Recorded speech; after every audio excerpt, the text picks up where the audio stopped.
Most people think some cities feel calm and others feel overwhelming because of noise, crowds, or how busy they are. But that's not actually the reason, because there are cities that are just as active, just as visited, and still feel completely different in your body, more stable, less exhausting, easier to move through without that subtle background tension building up over the course of a day. And the difference is not small. It determines how long you can stay present, how clearly you think, and whether you come back from a place feeling grounded or quietly drained. And the reason for that is something most people never really look at. It's not tourism, and it's not lifestyle. It's how these cities were built. Most people assume that the way a city feels is mainly about how busy it is. More people, more noise, more movement must automatically mean more stress. But when you start paying attention to your own experience, this explanation quickly becomes incomplete, because there are places that are active and still feel calm, and others that are not even particularly crowded, yet feel exhausting within a short period of time. What you are responding to is not just intensity, but structure. The real difference lies in how environments are organized and how much work your brain has to do to exist within them. Many older cities were built long before speed and efficiency became dominant priorities. They evolved around walking, repetition, and spatial patterns that a human nervous system can process without constant effort. Modern environments, in contrast, are optimized for movement, density, and rapid transitions, which creates a very different cognitive experience. If you have ADHD or a highly sensitive nervous system, this difference becomes much more noticeable. Your brain is already taking in more detail, more subtle shifts in sound, movement, and visual input. In fragmented or unpredictable environments, this creates a continuous need to reorient. You are constantly scanning, filtering, deciding what matters and what doesn't.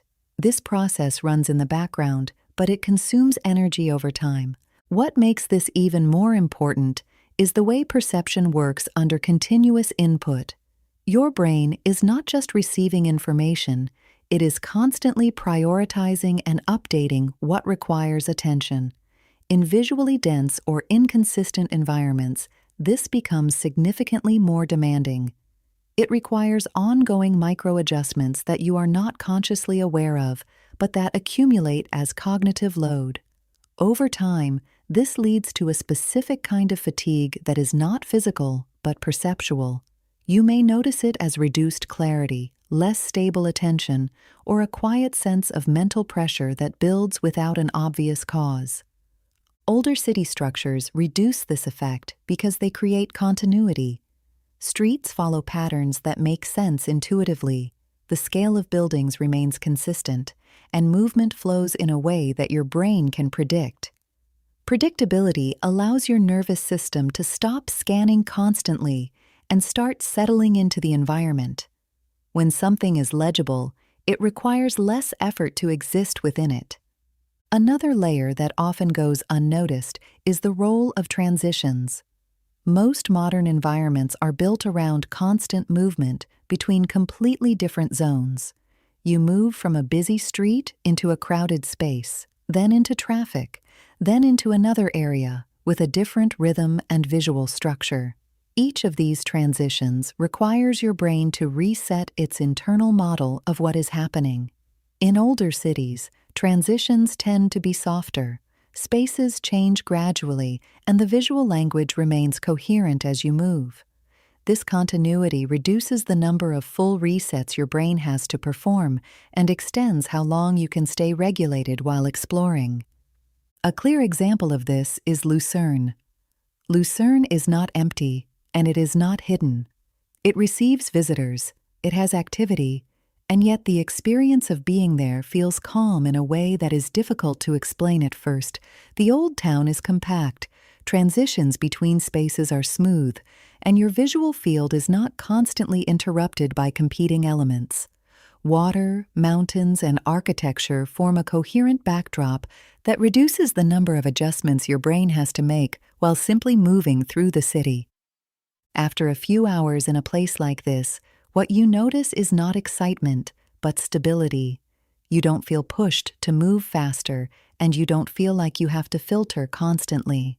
The environment supports your nervous system instead of demanding continuous adaptation. A similar effect appears in Freiburg in Breisgau.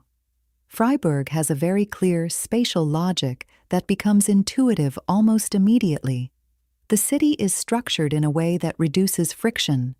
The small water channels, the consistent building scale, and the connection to the surrounding landscape all contribute to an environment that feels contained without being restrictive. One of the most important effects here is the reduction of decision fatigue. In many modern environments, your brain is constantly making small decisions about where to move, what to pay attention to, and what to ignore. In Freiburg, much of this becomes automatic very quickly, which reduces the overall mental load in a way that becomes noticeable over time. Another example is Copenhagen. Copenhagen is a capital and an active city, but it still feels calmer than many others because movement is structured and visual language is consistent. The city prioritizes flow over interruption, which allows your brain to follow what is happening instead of constantly recalibrating. This becomes even more visible in Southern Europe.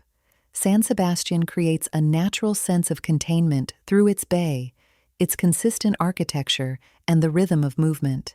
Even when there is activity, your attention is not constantly fragmented.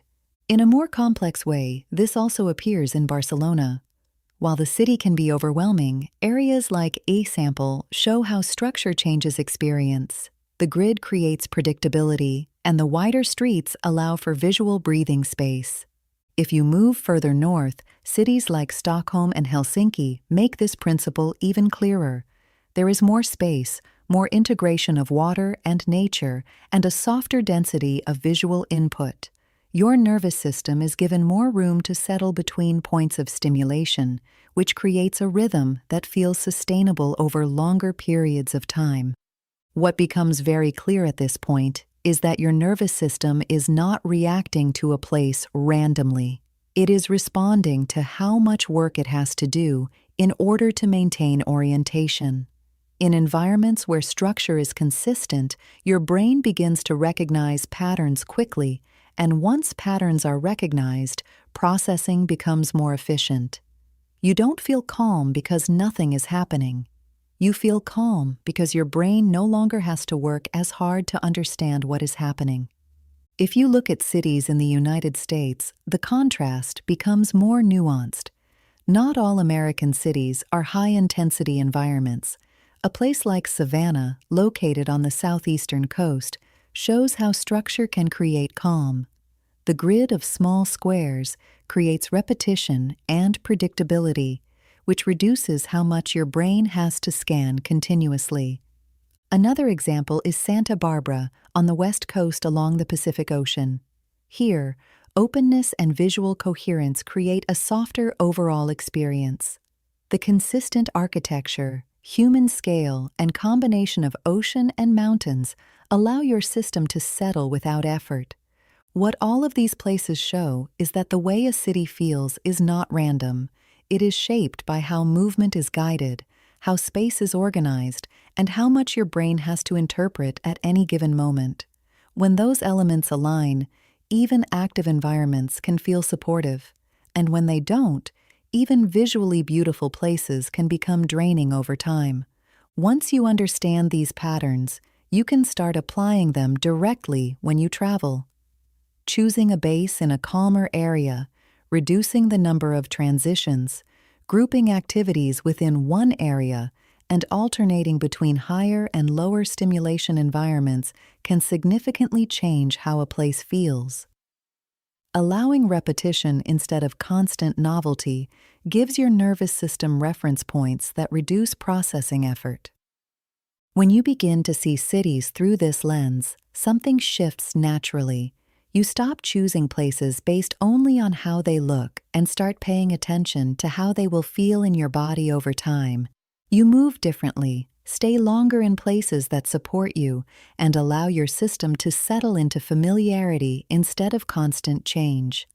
This is where travel becomes something much more valuable than just a break. It becomes a way to understand how your nervous system responds to environment. You begin to see patterns in what supports you and what drains you, and those insights extend into how you design your everyday life. Because ultimately, this is not only about cities, it is about the relationship between your nervous system and the environments you choose. And once you align those two, the difference is not subtle. It shows up in your energy, your clarity, and your ability to stay present without feeling drained. And once you experience travel in this way, it becomes very clear that the goal is not to find the most exciting place, but the place that allows you to feel most like yourself while you are there. If this resonated with you, you can stay here. This space is for understanding how environment, structure, and nervous system work together so that you can move through the world with more clarity and less strain. If you want to see concrete examples of cities that actually feel like this, I've put together a video with some of the calmest places in Europe for sensitive nervous systems. And if you want to understand more deeply why some environments drain you so quickly, there's another video here that explains exactly that.